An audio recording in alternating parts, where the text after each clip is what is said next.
grave silence for the Prime Minister of the United Kingdom, Theresa May.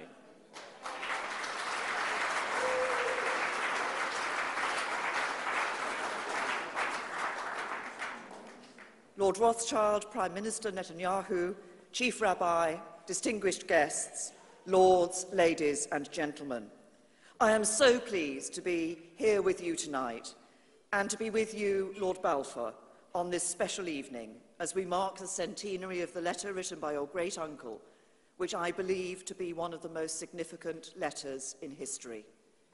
A letter which gave birth to a most extraordinary country, and a letter which finally opened the door to helping make a Jewish homeland a reality.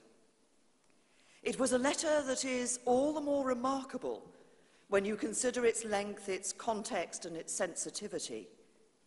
First, it was exceptionally concise, with, as Lord Rothschild has said, just 67 words. In my experience, such brevity is not typically a feature of letters from the Foreign Office. Permanent Secretary and Foreign Secretary, was that a nod of acknowledgement in there? But second, we should consider the context in which this letter was written. Let us cast our minds back to the time of 1917, in an era of competing imperial powers, and with Britain still embroiled in the midst of the First World War. The idea of establishing a homeland for the Jewish people would have seemed a distant dream for many and been fiercely opposed by others.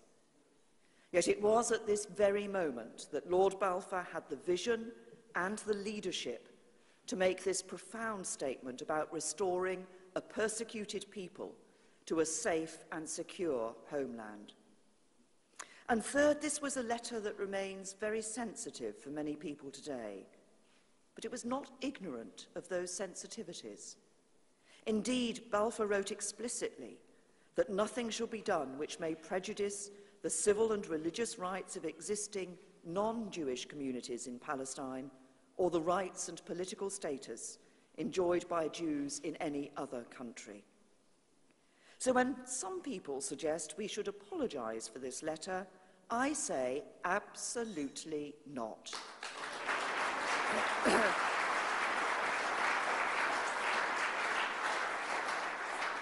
We are proud of our pioneering role in the creation of the State of Israel.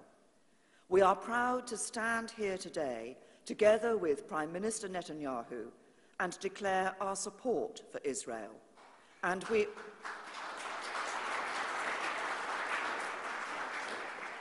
are proud of the relationship we have built with Israel. And as we mark 100 years since Balfour, we look forward to taking that relationship even further. As Prime Minister Netanyahu and I discussed in Downing Street earlier today, we want to deepen our links in areas where Israel is leading the world, in areas like agriculture, health, science, technology and innovation. Israel is the true start-up nation, and we are proud to be your partner. We also remain absolutely committed to Israel's security. For it is only when you witness Israel's vulnerability that you truly understand the constant danger Israelis face, as I saw on my visit in 2014, when the bodies of the murdered teenagers, Naftali Frenkel, Gilad Shaer, and Eyal Lifrach, were discovered. So I am clear that we will always support Israel's right to defend itself. And in a world where Britain and Israel increasingly face the same shared challenges and threats, I am just as clear that our security services will continue to deepen their already excellent cooperation to keep all our people safe. So I believe we should gather here tonight with a great deal of pride in all that we have achieved and all that Israel stands for as a symbol of openness, as a thriving democracy, and a beacon to the world in upholding the rights of women and members of the LGBT community. But marking this centenary is not just about what has been achieved. We must recognize how difficult at times this journey has been. from the Jews forced out of their homes in Arab countries in 1948, to the suffering of Palestinians affected and dislodged by Israel's birth, both completely contrary to the intention of Balfour to safeguard all of these communities.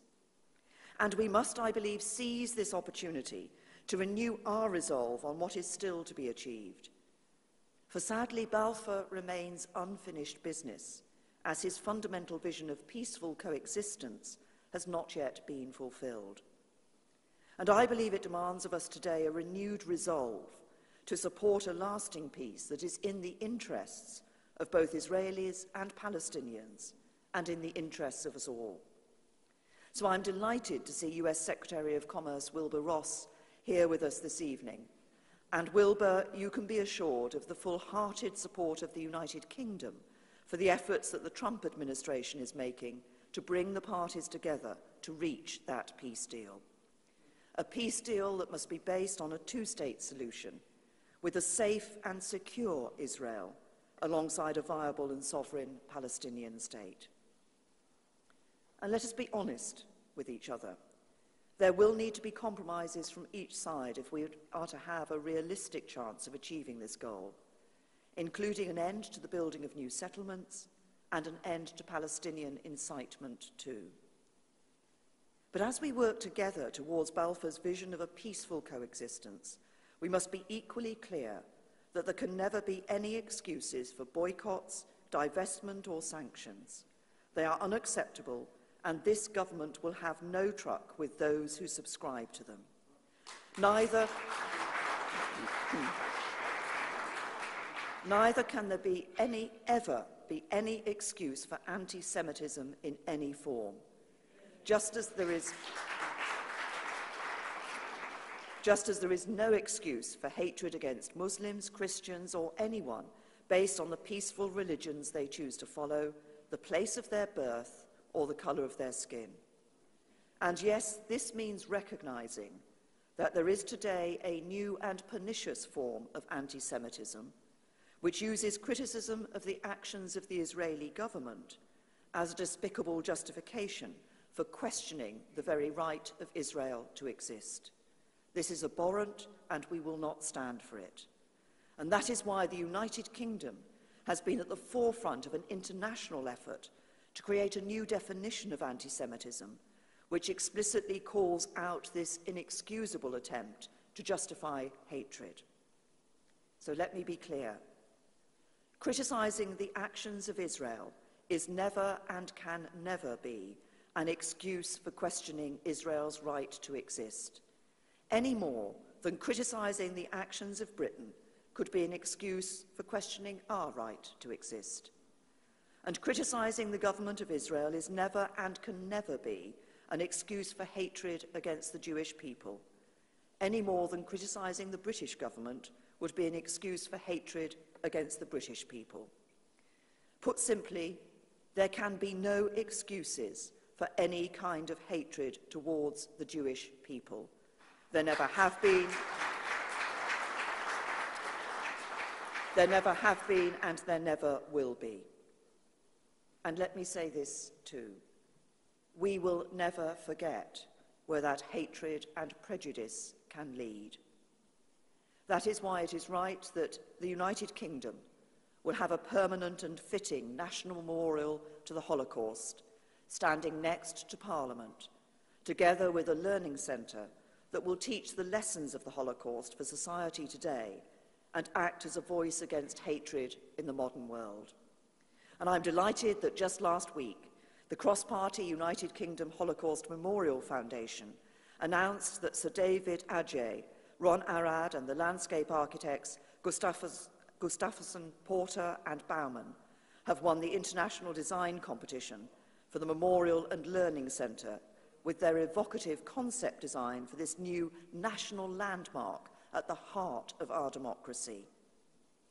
Now, in saying all of this, I do not underestimate the scale of the challenges we face together. The challenge of fighting hatred in all its forms. The challenge of bringing people together. The challenge of fulfilling Balfour's vision of peaceful coexistence. But neither do I underestimate the scale of the prize that is at stake.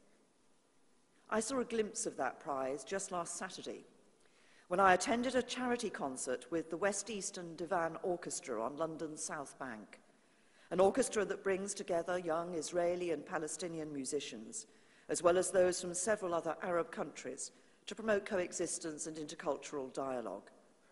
They were performing together, raising money for the Jacqueline Dupre Tribute Fund, which helps fund multiple sclerosis research. And through their shared love of music, they escaped the divides of their history to come together for a united cause. In their actions and in many others like it, the spirit of Balfour lives on. So let us tonight be inspired by that spirit. Let us recognize the contribution of Balfour in fulfilling what was once little more than a 2,000-year-old dream for a persecuted people.